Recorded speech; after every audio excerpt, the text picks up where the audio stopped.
Four play చాలా important అమ్మాయిలో. ఎందుకంటే నేను ఇంతకుముందు గూడా చెప్పాను మీకు. అమ్మాయి ఎప్పుడైనా సరే చల్లటి పాలులాగా ఉంటుంది. అబ్బాయి ఎవరైతే ఉంటారో ఆల్రెడీ బాయిల్డ్ మిల్క్ లాగా ఉంటాడు. అయితే అమ్మాయిని అక్కడి వరకు తీసుకురావాలి. అమ్మాయిని గూడా అక్కడి వరకు తీసుకురావాలంటే four play important. Four play అంటే ఏంటి? ముద్దు, ముచ్చట్లు, మాట్లాడడము, బాడీతో ఆడుకోవడము అవన్నీ జేయాలి. దాని వలన ఏమవుతుందంటే ఆమె హ్యాపీగా ఉంటుంది. ఆమెలో హార్మోన్స్ ఉత్పత్తి అవుతాయి. అబ్బాయిలో గూడా హార్మోన్స్ ఉత్పత్తి అవుతాయి. ఒక రకమైన ఆనందం వస్తుంది వాళ్ళకు. ఇద్దరు అట్రాక్ట్ అవుతారు. కెమిస్ట్రీ పెరుగుతుంది. దాని వలన ఏమవుతుందంటే వాళ్ళు అట్రాక్ట్ అవుతారనమాట. ఆ అట్రాక్షన్ ఎప్పుడైతే ఇద్దరి మధ్యలో ఎక్కువ అవుతుంది, అంటే ఒక రకమైన వాళ్ళ ఆలోచనలు, వాళ్ళ థాట్స్, వాళ్ళ మనసు అంతా అంటే ఒకటవుతుందనమాట. అలాంటప్పుడు సెక్రీషన్స్ అయ్యి అబ్బాయికి విపరీతమైన ఎరెక్షన్ ఒస్తుంది. గట్టిగా ఏ టాబ్లెట్ పనికిరాదు. అలాంటి ఎరెక్షన్స్ ఒస్తాయి. అంత గట్టిగా పడిన తర్వాత అబ్బాయి కలవచ్చు. అయితే ఫోర్ ప్లే చాలా ఇంపార్టెంట్ అబ్బాయి కొరకు. ఎందుకంటే అబ్బాయికి ఎరెక్షన్ మంచిగా ఒస్తుంది. అమ్మాయికి గూడా ఫోర్ ప్లే చాలా ఇంపార్టెంట్. ఎందుకంటే అమ్మాయికి అక్కడ యోని దగ్గర తడి అవుతుంది. అక్కడ అది ప్రిపేర్ అవుతుందనమాట for penetrative sex next stage ఏదైతే ఉంటుందో. అందుకే దీన్ని డివైడ్ చేయడం చాలా important. 15, 15, 15 minutes. 15 minutes four play, 15 minutes play, మళ్ళీ 15 మినిట్స్ ఆఫ్టర్ ప్లే అంటారు. ఈ 3 ఉండాలి. అయితే మనం మాట్లాడేది ఫోర్ ప్లే. ఫోర్ ప్లే 15 కాకపోతే ఒక 10 అన్నా పెట్టండి. Usually people will not give importance to four play. దానికి ఇవ్వాలి. అది ఇవ్వకపోతే ఏందంటే నేను చెప్పినట్లు మళ్ళీ అంటే ఇక్కడ అంగం అంత గట్టిగా రాదు. వచ్చినా ఏందంటే అమ్మాయి దగ్గర అంత తడి అది ఉండదు. మాయిశ్చరైజర్ లాగా. మరి ఇతను పోయిన తర్వాత ఆమెకి ఇంజ్యూరీ అయ్యే ఛాన్సెస్, చిరాకు లేవడము అన్నీ ఉంటాయి. సో, ఫోర్ ప్లే చాలా ఇంపార్టెంట్ రోల్ ప్లే చేస్తుంది. ఫోర్ ప్లేలో మీరు కిస్ చేయడము, అంటే మెడ వైపు గానివ్వండి, టచ్ చేయడము, మీ బ్యాక్ సైడ్, వీప్ సైడ్ కిస్ జేయడం ఇవన్నీ ఒస్తాయన్నమాట. It is most important. చాలా మంచి ప్రశ్న ఇది. యూజువల్లీ ఏందంటే సాటిస్ఫైడ్ ఉన్నాడా? అంటే అమ్మాయి సాటిస్ఫై అయిందా? లేదా? అని అసలు చాలా మందికి తెలియనే తెలీదు. పాపం ఒక పేషెంట్ నా దగ్గరొచ్చి చెప్తాడు, "సార్ మా ఆవిడ చాలా మంచిది సార్. ఇప్పటివరకు ఆ ప్రశ్న అడగనే లేదు. అసలు తెలియదే తెలీదు ఆమెకు. నేనెప్పుడు అడగనే లేదు ఆమెకు. నువ్వు సాటిస్ఫై అయ్యావా? లేదా? నీకు ఆర్గాజం వచ్చిందా? లేదా?" అని. కానీ మీ వీడియోస్ విన్న తర్వాత సార్ నేను అంటే నాకు ఎలా అనిపించిందంటే నేను చాలా ఆమె మీద అంటే అన్యాయం చేశాను ఆమెతో అట్లా అన్నట్టు ఫీల్ అయింది. అసలు ఇది ఆర్గాజం ఏంటి సార్? వాళ్ళకి గూడా ఏమైతది? అని నా దగ్గరొచ్చి అడిగారు. So, it's a fact. అయితే ఆర్గాజం అనేది ఇవాళ రేపు చాలామంది బీదోళ్ళుంటారు. వాళ్ళ పని జేయడము, వాళ్ళ లైఫ్ స్టైలు కొంతమంది ఎక్కువ బిజినెస్ మాన్స్ వాళ్ళు వీళ్ళు గూడా అంటే ఎంత బిజీగా ఉంటారు రియల్ ఎస్టేట్‌లో ఒత్తిడి చాలా. వాళ్ళకేంటంటే వెళ్ళడం వాళ్ళు రిలాక్స్ అయిపోతారు. అమ్మాయిలను, భార్యలను, భాగస్వాములను అందరిని ఏంటంటే ఒక టూల్‌లాగా యూజ్ జేస్తున్నారు. వెళ్తున్నారు, కలుస్తున్నారు, వాళ్ళు ఫ్రీ అవ్వగానే జరిగిపోతున్నారు. మళ్ళీ ఆమె పరిస్థితి, ఆమెకేమవుతుంది? ఆమెకు ఆర్గాజం వస్తుందా లేదా? ఆమె సాటిస్ఫై అవుతుందా లేదా? అదెప్పుడు ఆలోచించట్లేదు. అయితే ఒకవేళ ఎలా గమనించాలంటే మీరు కమ్యూనికేట్ అవ్వాలి. కమ్యూనికేషన్ ఉండాలి. మీరు అడగాలి, మాట్లాడాలి.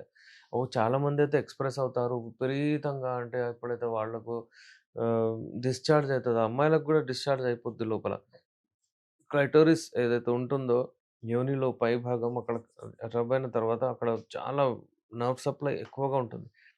అక్కడ వాళ్ళకొక హ్యాపీనెస్ వచ్చేస్తది. దాన్నే ఆర్గాజం అంటారు. ఆ ఆర్గాజం వచ్చిన తర్వాత వాళ్ళు హ్యాపీగా ఉంటారు.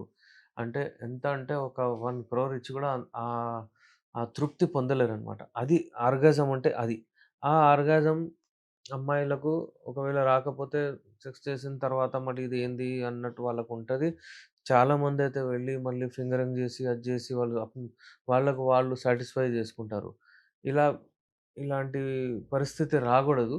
అందుకే ఏందంటే ఫస్ట్ ఫోర్ ప్లే మంచిగా చేసి మీరు అంగాన్ని ప్రవేశించిన తర్వాత మీరు కమ్యూనికేట్ అవ్వండి. మాట్లాడండి. Are you okay? అయిపోయిందా? లేదా? ఇంకా కొంచెం కావాలనా? ఇంకా అప్పుడప్పుడు ఇంకొక 30 సెకండ్స్‌లో ఆమె అయిపోద్ది.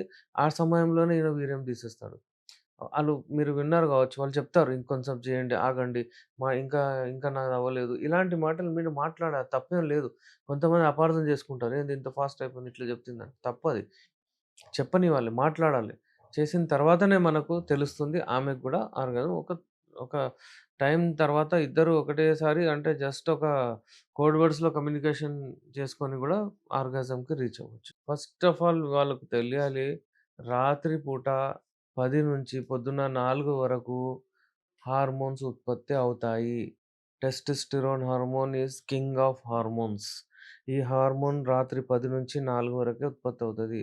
మన సాఫ్ట్‌వేర్ ఫ్రెండ్స్, ఐటీ ఫ్రెండ్స్, డిపార్ట్‌మెంట్‌లో చేస్తున్న వాళ్ళు చాలామంది అటు ఇటు ఏందంటే, వాళ్ళకు నైట్ డ్యూటీస్ ఉండడం వలన, నిద్ర లేకపోవడం వలన ఈ హార్మోనల్ ఇంబాలెన్స్ అయిపోతుంది.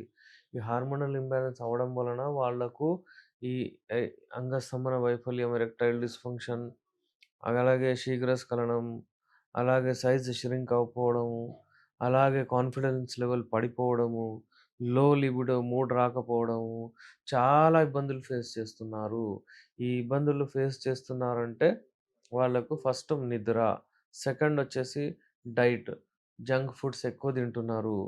అంటే వాళ్ళు తెప్పించుకోవడం పిజ్జాలు, బర్గర్‌లు, అలాగే పబ్బులు, పార్టీలు, మళ్ళీ మందు, సిగరెట్లు ఇవన్నీ ఉంటున్నాయి. దీని వలన వాళ్ళ లైఫ్ స్టైల్ వలన వాళ్ళ మీద చాలా ఒక రకమైన ఒత్తిడి, ప్రెషర్ ఒస్తుంది. వాళ్ళ బాడీ మొత్తం అంతా డిస్ట్రాయ్ అయిపోతుందని జెప్పొచ్చు మనం. ఒకప్పుడు మేము అంటే ఇంతకుముందు గూడా మనం మాట్లాడాము. ఎంతో పిల్లలెక్కువ ఉంటుండే. ఒక్కొక్క ఫ్యామిలీకి అంటే మన ఫోర్ ఫాదర్స్ చూస్తే వాళ్ళకు 10 పిల్లలుంటుండే. కానీ ఇవాళ రేపు ఇన్‌ఫర్టిలిటీ సెంటర్స్ ఎక్కువైపోయాయి. పిల్లలు తక్కువైపోయాయి. అలాంటి పరిస్థితొచ్చింది. ఎందుకంటే అగైన్ ఈ హార్మోన్స్ ఏవైతే ఉంటాయో, హార్మోన్స్ టెస్టోస్టెరోన్ హార్మోన్స్ ఇంకా వేరే హార్మోన్స్ ఏవైతే ఉంటాయో అవన్నీ ఇంబాలెన్స్ అయిపోతాయి. అవన్నీ ఎందుకవుతాయి? ఈ డైట్ వలన, నిద్ర వలన, మీకు ప్రెషర్ వలన, స్ట్రెస్ వలన ఇవన్నీ ఉంటాయి. అందుకనే ఎప్పుడైనా సరే టైం ప్రకారము మీరు మీ అంటే ఇప్పుడు మన ఫోర్ ఫాదర్స్ చూస్తే 8 కాగానే అసలు కరెంటే లేకపోతుండే. వాళ్ళు ఎట్లైనా తప్పనిసరి పడుకుంటుండే. ఇవాళ రేపు లేదు. 12, 1, 2 అవుతుంది. పొద్దున్న లేచే వరకు 12, 1 గంట అవుతుంది. సైకిల్ మొత్తం మారిపోతుంది. బయోలాజికల్ క్లాక్ మొత్తం డిస్టర్బ్ అయిపోతుందనమాట. అందుకే చాలా ఇబ్బందులొస్తున్నాయి. లైంగిక సమస్యలొస్తున్నాయి. ఇన్‌ఫర్టిలిటీ ఇష్యూస్ ఒస్తున్నాయి. ఇవన్నీ వచ్చి పార్ట్నర్‌ని సాటిస్ఫై చేయలేకపోతే వాళ్ళు డిస్ప్యూటెడ్ మ్యారేజ్ వరకు కూడా ఎళ్ళిపోతుంది. చాలామంది విడాకులు కూడా తీసుకుంటున్నారు. వీక్లీ నేనెప్పుడైనా చెప్పాను. అంటే వీక్లీ ట్వైస్ 2 సార్లు చేస్తే బావుంటది. నేను ఒక పేషెంట్ వచ్చారు నా దగ్గర. నేను చెప్పాను, "అట్లా మీరు వీక్లీ వన్స్ చేయండి." ఆయన 50 తర్వాతున్నారు. అయితే ఆయన ఏమంటున్నాడు, "ఎందుకు సార్ డైలీ చేయొద్దా?" అడుగుతున్నాడు. అదే ఆళ్ళ అలవాటై ఉంటదో ఏముంటదో 50 ఏళ్ల పర్సన్ ఇట్లా చెప్తున్నాడు నాకు. మళ్ళీ ఇక్కడ నా దగ్గర ఎందుకొచ్చారంటే ఆ సమస్యొచ్చింది. అంటే అతిగా చేస్తే గూడా ప్రాబ్లము. అసలు చేయకపోతే కూడా ప్రాబ్లమే. నేనేమంటున్నానంటే నార్మల్లీ అడ్వైజబుల్ అంతా రిసర్చ్ చేసిన తర్వాత ఏం చెప్పారంటే వీక్లీ